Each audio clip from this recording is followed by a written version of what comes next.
Good evening दोस्तों इस video में जो है मार्केट क्रैश के ऊपर काफी ज्यादा जो आपके मन में सवाल आ रहे हैं और काफी शेयर्स के ऊपर भी आपके सवाल हैं। तो मार्केट क्रैश के ऊपर और शेयर्स के ऊपर सारी चीजों पर जो है डिस्कशन होगी, हम एनालिसिस करने का प्रयास करेंगे। और तो स्वागत है आपका आपके अपने चैनल टीके मनी में। मेरा नाम है त्रिभुवन, एज एम सर्टिफाइड इन इक्विटी डेरिवेटिव्स में। और तो स्वागत है।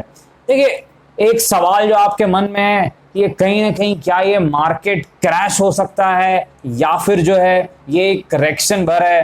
देखिए, एक चीज मैं बता दूं, जो निफ्टी को ट्रैक करते हैं या ट्रेड करते हैं जैसे मैं करता हूं, दूसरी वीडियो में बताता भी हूं, मार्केट एक अहम सपोर्ट के आसपास है और मुझे लगता है एक बाउंस आना चाहिए यहां से। देखिए, आज जो हुआ है, आज हैट्रिक लग गई है। हैट्रिक जो है, जब आप क्रिकेट खेलते हैं, जो बॉलिंग टीम है उसके लिए तो काफी अच्छी रहती है, पर ये जो हैट्रिक है ये बुरी हैट्रिक है। इन्वेस्टर्स के लिए बुरी है। किसके लिए? इन्वेस्टर्स के लिए। क्योंकि 3 दिनों में मेरे ख्याल से अगर मार्केट कैप के हिसाब से आप देखें तो 7 लाख करोड़ के आसपास का लॉस जो है इन्वेस्टर्स को हो चुका है। जिस प्रकार जो हैट्रिक लगी है, किस चीज की? सेलिंग की, नेगेटिव डे की। जो लेवल हमने डिस्कस किया था, जहां से सतर्कता के लिए आपको कहा था, वहीं से ये बिकवाली चालू हुई है और 500-600 पॉइंट की बिकवाली तो 3 दिन में हो चुकी है। स्टॉक्स इतने गिर गए हैं कि लोग जो है वो स्टॉक्स को देखना नहीं चाह रहे हैं अपने पोर्टफोलियो में। अगर उन्होंने पहले ले रखा है तो यहाँ पर जो है सारी चीजों पर डिस्कशन करेंगे। पर जो नए लोग हैं वो एक बार टेलीग्राम चैनल पर आ सकते हैं। अगर वो आना चाहते हैं तो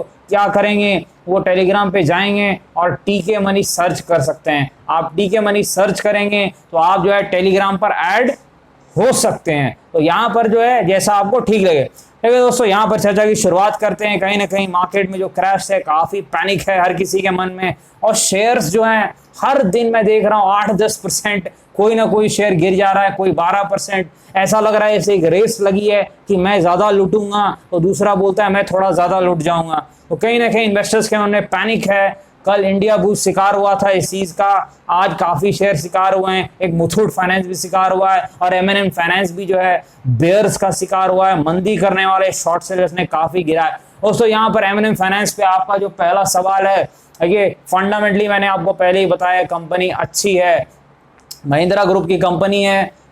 अगर आप प्राइस टू अर्निंग रेशियो देखें या फिर हम फाइनेंशियल कंपनी को प्राय जो है हम बुक वैल्यू के हिसाब से देखते हैं, तो बुक वैल्यू के हिसाब से भी 1 times price to book value के आसपास है। यानी स्टॉक महंगा नहीं है, रूरल फोकस्ड कंपनी है, यानी कहीं ना कहीं फंडामेंटली उतनी बुरी नहीं है। पर टेक्निकली अगर आप देखेंगे तो लेवल्स को तोड़ते जा रही है। तो ट्रेडर्स जो हैं वो परेशान हैं और इन्वेस्टर्स तो और भी ज्यादा परेशान है। देखिए किस लेवल की बिकवाली हो रही है इस वक्त। जो एक रेंज था, देखिए मार्केट एक रेंज में जब रहता है तो ब्रेकआउट या ब्रेक डाउन देता है। ये जो 5-10 पॉइंट की रेंज थी, इसका ब्रेक डाउन जरूर आया है। और जो अच्छे स्टॉक्स रहते हैं एक बार वापसी जरूर करते हैं।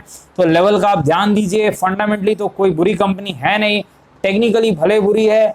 अगर और गिरावट होती है तो वहां पर मैं आप लोग को अपडेट भी करूंगा कि क्या सही निर्णय यहाँ पर लेना है। अगर आपने ऊपर के लेवल्स पर खरीदा है तो आपको घबराना नहीं, अगर आप इन्वेस्टर हैं तो।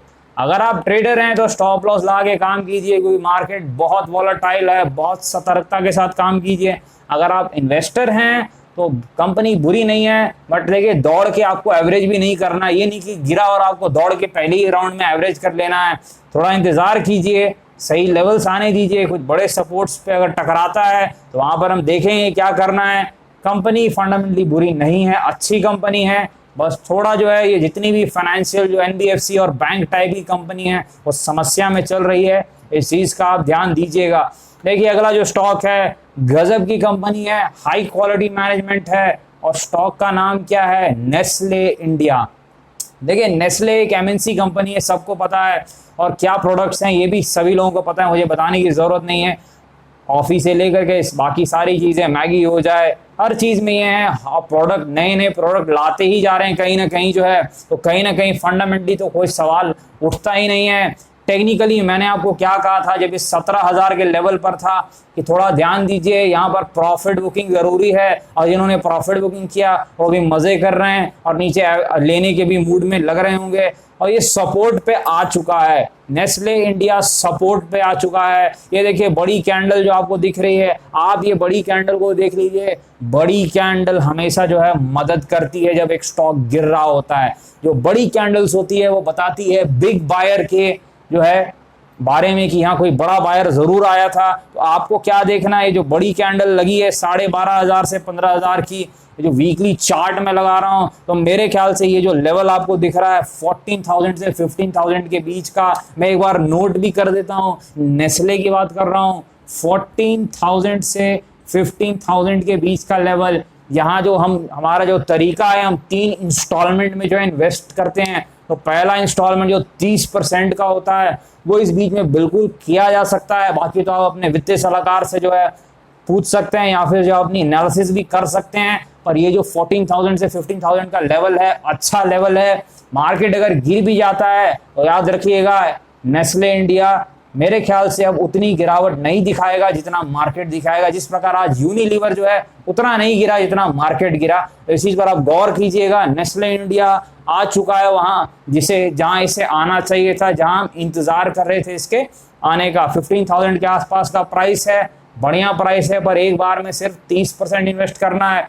किसे पता जो है अमेरिकन इलेक्शंस में डोनाल्ड ट्रम्प साहब हार जाएं, अमेरिकन मार्केट कोलैप्स कर जाए, तो फिर तो हमारा मार्केट भी गिर जाएगा। तो आपको जो है फंड्स रखने तैयारी के लिए अगर जो है कुछ जो है वैसी स्थिति आ जाती है तो आपको ध्यान देना है। देखिए अगला जो स्टॉक है, ये स्टॉक भी आज लुट गया है। देखिए कहीं ना कहीं यहाँ पर जो है आपका इंडिगो की बात मैं कर रहा हूँ। देखिए फंडामेंटली इंडिगो एक वक्त काफ़ी अच्छी कंपनी हुआ करती थी। इस वक्त मैं क्या कहूँ फंडामेंटली, देखिए फंडामेंटल्स के लिए कहीं ना कहीं इकोनॉमी उस तरीके से नहीं चल रही है, लोग उस प्रकार मोबिलिटी नहीं है, लोग उस प्रकार आ जा नहीं रहे हैं जो पहले होती थी इनकी जो है गजब की।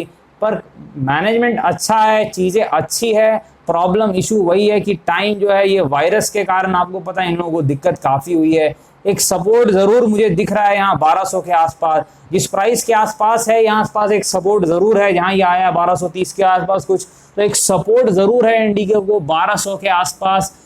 देखना होगा, अगर इस सपोर्ट को रिस्पेक्ट करता है तो फिर तो ठीक है, अदरवाइज थोड़ी दिक्कतें हो सकती है अगर सपोर्ट टूट गया तो।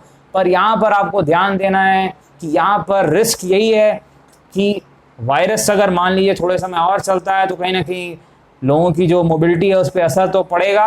लेकिन कंपनी अच्छी है, ये चीज़ मैं फिर से कह रहा हूँ। एक वक्त पर ये जो है इन्वेस्टर्स की फेवरेट में से एक हुआ करती थी, ऐसा 1900 के आसपास तक भी गया था ऐसा मुझे याद है।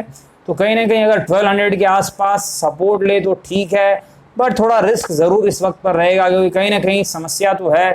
जो सेक्टर है इसको नुकसान हुआ है, इसे कुछ को फ़ायदा हुआ है, जैसे फार्मा को काफ़ी फ़ायदा हुआ है, आईटी को काफ़ी फ़ायदा हुआ है, केमिकल क्षेत्र को काफ़ी फ़ायदा हुआ है, पर इनको नुकसान हो गया है। इंडिगो की मैं बात कर रहा हूँ, इन्हें नुकसान तो हुआ है। पर टेक्निकली एक चीज़ मैं बता दूँ, इतना कमज़ोर अभी नहीं है। टेक्निकली भी अगर आप देखें तो एक बिकवाली ज़रूर दिख रही है, पर अगर ये पहले सपोर्ट को बचा दे तो मेरे ख्याल से ठीक ही रहेगा। यहाँ पर जो लोग पहले इन्वेस्ट कर चुके हैं अभी इतना घबराने ऐसी बात तो नहीं लग रही है।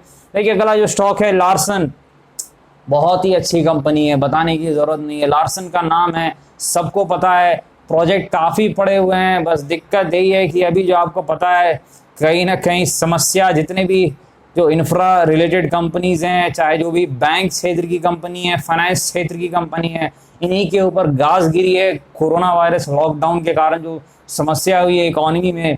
तो ये सपोर्ट के आसपास आ चुका है दोस्तों।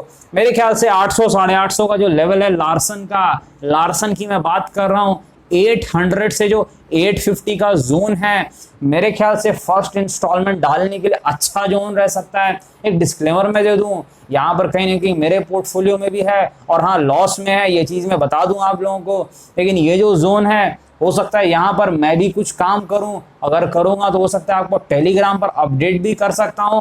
तो लार्सन 800 से 850 का जो जोन है ये इसका बाइंग एरिया है। कहने का मतलब ये सपोर्ट तो है कहीं ना कहीं और ये बाउंस करना चाहिए यहाँ से, जैसी मुझे अभी टेक्निकल चार्ट्स पर जो है हरकतें इसकी दिख रही है, क्योंकि वीकली चार्ट्स पर यहाँ पर कंसोलिडेशन है। इसका मतलब है बायर्स आने चाहिए, अगर मार्केट कोलैप्स कर जाए तो हम कुछ नहीं कर सकते हैं। इसलिए मैं हमेशा कह रहा हूँ ट्रेडर सावधानी से काम करें, इन्वेस्टर्स तो काम कर सकते हैं, इतना ज़्यादा घबराने की बात नहीं है। अच्छा, अगला जो स्टॉक है टाटा मोटर्स, देखिए टाटा मोटर्स एक वक्त पर 400 हुआ करता था और कहीं ना कहीं 70 के लेवल्स तक भी गया है और एक अच्छी बाउंस बैक दिखाई है। रेजिस्टेंस में बता दूं टाटा मोटर्स पे 150 के आसपास का है। जिस दिन ये 150 के ऊपर जाएगा ट्रेडर जो है ट्रेडिंग कर सकते हैं एक दो रुपए का स्टॉप लॉस लेकर के। और इन्वेस्टर्स के लिए मैं एक चीज बता दूं, 120 के आसपास एक सपोर्ट लेवल मुझे दिख रहा है। देखिए मैंने चार्ट को बना दिया है ताकि आपको इजी हो जाए। ये देखिए ये जो लेवल दिख रहा है 120 से 110 के बीच का, ये जो जोन आपको दिख रहा है, ये बॉक्स जो दिख रहा है, ये सपोर्ट जोन है टाटा मोटर्स का। फंडामेंटली अगर मैं कहूँ तो टाटा मोटर्स अच्छे ग्रुप की कंपनी है, पर इनके ऊपर कर्ज काफ़ी है, इस चीज़ का आप ध्यान जरूर दीजिएगा। और दूसरी चीज़ जो है, यहाँ पर इनके जो बिजनेसेस हैं, चाहे वो चाइना में हो, चाहे यूरोप में हो, या बाकी जो है इंडिया में भी जो सीवी क्षेत्र में है, ये कमर्शियल व्हीकल के क्षेत्र में, देखिए बिजनेसेस कहीं ना कहीं ठंडे पड़े हुए हैं, इसमें कोई शक नहीं है। लेकिन यहाँ पर अगर जो है ग्लोबल इकोनॉमी सुधारती है तो ये वापसी कर सकता है। देखिए टाटा मोटर्स और मदरसन सुमी, ये ऐसे स्टॉक्स हैं जो प्योरली ग्लोबल इकोनॉमी पे डिपेंडेंट है। अगर ग्लोबली अर्थव्यवस्था सुधर जाती है तो इनको फायदा होगा, नहीं सुधरती है तो नुकसान होगा। इसलिए मैं लेवल्स की बात करता हूँ। 120 वो लेवल है जहां आपको ध्यान देना है। सपोर्ट 110 से लेके 120 के आसपास है, रेजिस्टेंस 150 के ऊपर है। ट्रेडर्स लेवल्स को जरूर याद रखें, लेवल्स हमेशा काम आते हैं, आपको ध्यान देना होगा। देखिए अगला जो स्टॉक है आलोक इंडस्ट्रीज की मैं बात कर रहा हूँ। मैंने आपको पहले भी क्या चीज कही थी कि इस बार जो है सपोर्ट पर जो आ रहा है 26-28 का जो सपोर्ट है, तो मेरे ख्याल से जो लोग हैं, पुराने जो लोग हैं, उन्हें मैंने ये कहा कि आप जो है एक हफ्ते से मैं कह रहा हूँ यहाँ एवरेजिंग अगर नहीं करें तो ज़्यादा ठीक रहेगा। क्योंकि यहाँ पर मान लीजिए एक बाउंस आ जाता है तो अच्छा है, बाउंस आ गया, लेकिन अगर 26-28 का सपोर्ट टूट जाता है तो थोड़ी दिक्कतें हो सकती है। टेक्निकली मैं बात कर रहा हूँ, शॉर्ट टर्म की मैं बात कर रहा हूँ, लॉन्ग टर्म की बात नहीं करता कभी भी, क्योंकि सपोर्ट जोन यहाँ पर चैलेंज हो चुका है कहीं ना कहीं, उसके नीचे जो है जा चुका है। 25.75 प्राइस मेरे ख्याल से है जब मैं वीडियो बना रहा हूँ, तो जी हाँ 25.75 के आसपास NSE की मैं बात कर रहा हूँ हर बार की तरह, और लोअर सर्किट पर है। देखिए वॉल्यूम कितने हैं, 1.9 मिलियन के आसपास के वॉल्यूम है, यानी कि 19 लाख के आसपास के। पर वॉल्यूम मायने नहीं रखते हैं, मैंने आपको पहले भी कहा है, वॉल्यूम और आपकी डिलीवरी डेटा जो है ये सब चीज़ें मायने नहीं रखती है। अगर एक स्टॉक जो है वो मोमेंटम में, यानी कि सर्किट पे चल रहा है, वो नीचे की सर्किट हो ऊपर की सर्किट हो, वो मायने नहीं रखता है, आपको इस चीज़ का ध्यान देना होगा। 26-28 के सपोर्ट पर बाइंग नहीं करने की लॉजिक बड़ी सिंपल थी। मैंने आपको क्या कहा था कि देखिए सपोर्ट लेवल जब पहली बार टेस्ट होता है, टेक्निकल एनालिसिस के रूल्स कहते हैं कि ट्रेडर्स वहां पर बाइंग करते हैं और वो पहले बड़े रेजिस्टेंस का टारगेट लगा के वहां टारगेट अचीव हुआ निकल जाते हैं, जो हमने किया। अब दूसरा क्या होता है, जब सपोर्ट पे दूसरी बार आता है तो वहां पर ट्रेडर्स छोटा टारगेट लगाते हैं, और जब तीसरी बार सपोर्ट पे आता है तो ट्रेडर्स कई बार वहां पर बाइंग करने से जो है परहेज करता है। और आपको पता है एक स्टॉक को शॉर्ट टर्म में कौन चलाता है, ट्रेडर्स चलाते हैं। याद रखना होगा आपको, कहीं ना कहीं शॉर्ट टर्म में ट्रेडर्स ही जो है स्टॉक के प्राइसेस को जो है प्रभावित करते हैं। क्योंकि एक चीज आपको समझ में आनी चाहिए कि देखिए हर दिन जो है इन्वेस्टर तो काम करेगा नहीं, हर दिन तो ट्रेडर्स ही काम करते हैं। और कहीं ना कहीं काफी लोग मुझसे सवाल भी पूछ रहे हैं कि सर कब जो है थोड़ी उम्मीद दिख सकती है सर्किट खुलने की। देखिए यहाँ पर अभी सपोर्ट कहीं ना कहीं ब्रेक होता हुआ दिखा है, तो थोड़ा आपको इंतजार करना पड़ेगा एज अ ट्रेडर। और अगर मान लीजिए कुछ अच्छी खबर आती है, एक डेट मैं बता दूं, शायद 25 सितंबर को कुछ आप लोगों ने बताया था कि निफ्टी स्मॉल कैप में या फिर निफ्टी 500 में इन्हें ऐड किया जाएगा। तो उस दिन आपको थोड़ा ध्यान देना है। 25 मेरे ख्याल से आप देख लीजिए, क्या फ्राइडे है क्या, उस दिन आप देख सकते हैं। मेरे ख्याल से आप चेक कर लें तो आज आपका 22, 23 आप देख लीजिए एक बार। अगर फ्राइडे है तो फ्राइडे को अक्सर ये ट्रेंड चेंज भी करता है, तो हमें गौर करना होगा। वैसे ये कोई टेक्निकल लेवल्स नहीं है, ये आप लोगों ने बताया तो वही चीज़ मैं आपके साथ डिस्कस कर रहा हूँ यहाँ पर।